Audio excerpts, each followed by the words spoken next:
अस्सलाम वालेकुम friends, welcome to new video. उम्मीद है आप सब खैरियत से होंगे। आज की वीडियो में हम डिस्कस करेंगे मैथ्यू आर्नल्ड का एक work culture and anarchy. Let's start. Culture and anarchy एक वर्क ऑफ क्रिटिसिज्म है जो कि लिखा है मैथ्यू आर्नल्ड ने और ये पब्लिश हुआ था 1869 में। इसमें आर्नल्ड बताता है कि जो कल्चर होता है ना, culture means society, way of life, custom and tradition. ये जो कल्चर होता है ना वो एक सोसाइटी होती है, वो एक वेज होते हैं हमने लाइफ कैसे गुजारनी है, वो एक कस्टम और ट्रेडिशंस होते हैं हमारे सोसाइटी के। उसके कंट्रास्ट में बताता है कि anarchy means unrest, lawlessness, disorder and chaos. वो कहते हैं कि जो कल्चर है, कल्चर और अनार्की बिल्कुल एक दूसरे के अपोजिट हैं। अगर कल्चर सोसाइटी है, ज़िंदगी गुजारने का तरीका है, हमारे रवायात हैं, ट्रेडिशंस हैं, तो अनार्की अनरेस्ट है, लॉलेसनेस है। ये जो अगर हम कानून तोड़ रहे हैं, ये जो हमारे इर्द गिर्द खराबियाँ हैं, डिसऑर्डर्स हैं, ये सब अनार्की की वजह से हैं। एक तरफ कहते हैं कि जो कल्चर है ना वो हमारी ज़िंदगी को बेहतर बनाता है और जो अनार्की है ना वो हमारी ज़िंदगी में बिगाड़ पैदा करता है। इसके बाद मैथ्यू आर्नल्ड कहते हैं कि the people who lives in culture understand the life. जो लोग कल्चर में रहते हैं ना वो ज़िंदगी को समझते हैं, ज़िंदगी गुजारने के तरीक़ों को समझते हैं। While who follow anarchy will be fighting with each other. वो कहते हैं कि इसके अपोजिट में अनार्की है। जो लोग अनार्की में रहते हैं या अनार्की को फॉलो करते हैं वो हमेशा एक दूसरे से लड़ते रहते हैं, झगड़ते रहते हैं। उनकी ज़िंदगी में कभी पीस, प्लेयर और ये चीज़ें नहीं आती। मैथ्यू आर्नल्ड ने ये ऐसे उस टाइम लिखा था जब विक्टोरियन एज में इंग्लैंड में न्यू गवर्नमेंट आई थी और उनके पास कोई डायरेक्शन नहीं थी। उन्हें नहीं पता था कि हमने आगे क्या करना है, हमारे आगे रूल्स क्या होंगे, हमारे ट्रेडिशंस क्या होंगे, हमारा रास्ता क्या, हमने किस सिमत में जाना है। तो उस टाइम उसने ये ऐसे लिखा था। मैथ्यू आर्नल्ड ने इस वर्क को डिफरेंट पार्ट्स में डिवाइड किया है। पहला पार्ट है स्वीटनेस एंड लाइट। इस पार्ट में वो कहता है कि the main purpose of culture is perfection. Culture must have beauty and intelligence. वो कहता है कि जो मेन पर्पज़ होता है ना, जो मकसद होता है कल्चर का, वो होती है परफेक्शन होता है। कल्चर है तो परफेक्शन होगी।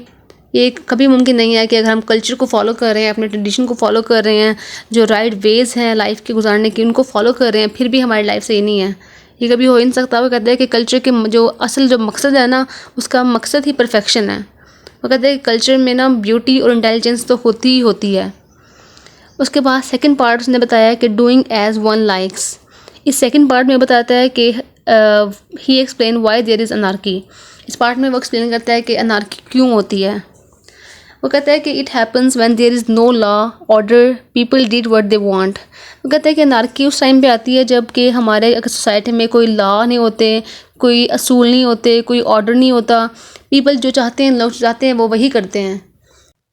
फॉर एग्ज़ाम्पल अगर जो अमीर लोग हैं ना, अगर हमारे सोसाइटी में, हमारे मुल्क में, हमारे शहर में कानून नहीं होगा, कोई लॉ नहीं होगा, तो जो अमीर लोग हैं वो गरीबों को अपने नीचे दबा लेंगे, उनसे अपने काम निकलवाएंगे और उन्हें कोई रोकेगा नहीं क्योंकि वहाँ पे कानून ही नहीं होगा।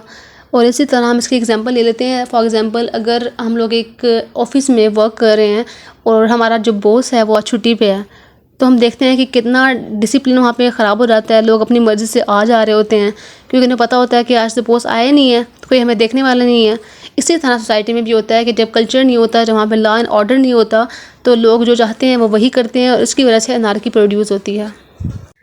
उसके बाद उसने इसी पार्ट में बताया है कि हम यहाँ पर डिफरेंट तरीके भी हैं जिनकी वजह से हम अनार्की को कंट्रोल कर सकते हैं। वो कहते हैं कि अगर हम चाहते हैं ना कि हम इस अनार्की को, इस डिसऑर्डर को, इस ख़राबी को अपनी सोसाइटी से निकाल लें, तो उसका एक हल भी है। और हल ये है कि जो हमारी स्टेट है, जो हमारी गवर्नमेंट है ना, गवर्नमेंट मस्ट बी पावरफुल। जो गवर्नमेंट है ना उसको पावरफुल होना चाहिए। फॉर एग्ज़ाम्पल अगर कोई किसी शहर में, किसी जगह पे, किसी भी कोने में कोई जुर्म हो रहा है या कोई ज़्यादती हो रही है या फिर कोई डिसऑर्डर हो रहा है, तो उसे चाहिए कि वो अपने हर शहर की हर गली पे नज़र रखे और लोगों को हायर करे जो इन चीज़ों को हैंडल करे, ताकि लोगों को पता हो कि हमें कोई देख रहा है और हमें गलत काम नहीं करने, हमें अपने कल्चर को, ट्रेडिशंस को, लॉ को फॉलो करना है। कहते हैं कि अगर हमारी स्टेट जो है ना वो पावरफुल होगी ना, तो हम अनार्की से बहुत जल्द बाहर आ सकते हैं। इसके बाद हम देखते हैं कि जो मैथ्यू आर्नल्ड है ना, वो ना सोसाइटी को 3 क्लासेस में, 3 ग्रुप्स में डिवाइड करता है। वो कहता है कि जो हमारी सोसाइटी है ना, इसमें 3 तरह के लोग रहते हैं। पहला रहता है बारबेरियंस। बारबेरियंस बोलते हैं अपर क्लास को, जो बहुत ही अमीर होते हैं। उसके बाद है फ़िलिस्तीन वो लोग हैं जो कि मिडिल क्लास होते हैं। और इसके बाद थर्ड ग्रुप है पापुलेस होती है वर्किंग क्लास या लोअर क्लास, जो कि बहुत ही गरीब तबके से ताल्लुक़ रखते हैं। इसके बाद ऑर्नल्ड ने इन तीनों कैटेगरीज़ को, इन तीनों ग्रुप्स को आगे एक्सप्लेन किया। वो कहते हैं कि जो बारबेरियंस होते हैं ना, barbarians are those who destroy both Philistine and populace. वो कहते हैं कि जो बारबेरियंस होते हैं ना, ये वो लोग होते हैं जो मिडिल क्लास को और वर्किंग क्लास दोनों को तबाह करते हैं। वो कहते हैं कि barbarians more believed on personal individualism. वो कहते हैं कि बारबेरियंस जो होते हैं ना, वो सिर्फ अपने फ़ायदे के बारे में सोचते हैं। वो इस पे बिलीव करते हैं कि सिर्फ हम हैं और हमारे अलावा कोई भी नहीं है। ये दुनिया जो बनी है ना, सिर्फ हमारे लिए बनी है। और वो वही करते हैं जो वो चाहते हैं, क्योंकि वो कर सकते हैं, उनके पास पैसा होता है और अपने पैसे की पावर यूज़ करते हैं, पावर दिखाते हैं और अपना काम निकलवाते हैं। उसके बाद कहते हैं कि they show themselves as champion of freedom. वो ख़ुद को ना चैम्पियन समझते हैं आज़ादी के, फ्रीडम के। वो कहते हैं कि जो आज़ादी है ना सिर्फ हमारे लिए है। जो वर्किंग क्लास है, जो मिडिल क्लास है ना, इनके लिए आज़ादी बनी ही नहीं है, वो सिर्फ हमारे लिए बनी है। उनके जो in their thoughts there was always anarchy. उनके जहनों में, इनको दिमाग में बचपन से, स्टार्ट से हम कह सकते हैं कि फोर फादर से उनके दिमाग में अनार्की बिठा दी गई है। वो कहते हैं कि हम जो चाहते हैं हम कर सकते हैं, जो अगर हम चाहें हम कानून तोड़ सकते हैं, हम कुछ भी कर सकते हैं, हमें कोई रोकने वाला है ही नहीं। उसके बाद जो सेकंड कैटेगरी है वो है फ़िलिस्तीन। फ़िलिस्तीन जो होते हैं ना, वो बहुत ही वाइज होते हैं, समझदार होते हैं, हार्ड वर्किंग होते हैं और इंडस्ट्रियलिस्ट होते हैं, जो काम करते हैं इंडस्ट्रीज़ में और जो बहुत ज़्यादा हार्ड वर्किंग होते हैं। दे केम इकनॉमिक प्रोग्रेस इन कंट्री। जो कंट्री में जो प्रोग्रेस आती है, जो प्रॉस्पेरिटी आती है ना, वो इन लोगों की वजह से आती है, मिडिल क्लास लोगों की वजह से। इसके बाद है थर्ड ग्रुप जो है पॉपुलेस। पॉपुलेस है ना, वो पॉपुलेस के ऊपर बोथ बारबेरियंस और फ़िलिस्तीन, ये दोनों जो है ना, जो बारबेरियंस जो अपर क्लास है और जो फ़िलिस्तीन जो मिडिल क्लास है, ये दोनों इसके ऊपर रूल करते हैं। किसके ऊपर रूल करते हैं? पॉपुलेस के ऊपर। और ये कहते हैं कि मतलब हम सबसे, ये दोनों ख़ुद को बरतर समझते हैं क्योंकि वो लोअर क्लास होते हैं और उनसे अपने काम निकलवाते हैं, उनको ऊपर हुकूमत करते हैं एक किस्म की। तो ये थी आज की हमारी वीडियो कल्चर एंड अनार्की। इसमें हमने सबसे पहले डिस्कस किए कल्चर क्या होता है, कल्चर वेज ऑफ लाइफ होते हैं, कस्टम्स होते हैं। उसके बाद हमने देखा अनार्की क्या होती है, वो होती है लॉलेसनेस होती है।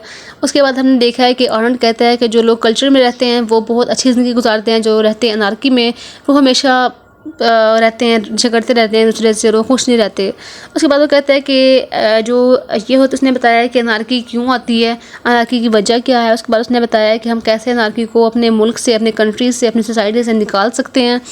उसके बाद उसने बताया है कि 3 ग्रुप्स होते हैं सोसाइटी में, बारबेरियंस होते हैं, फ़िलिस्तीन होती है और पॉपुलेस होता है। उम्मीद है आपको वीडियो की समझ आ गई होगी। अगर समझ आ गई है तो don't forget to subscribe my channel. Thank you.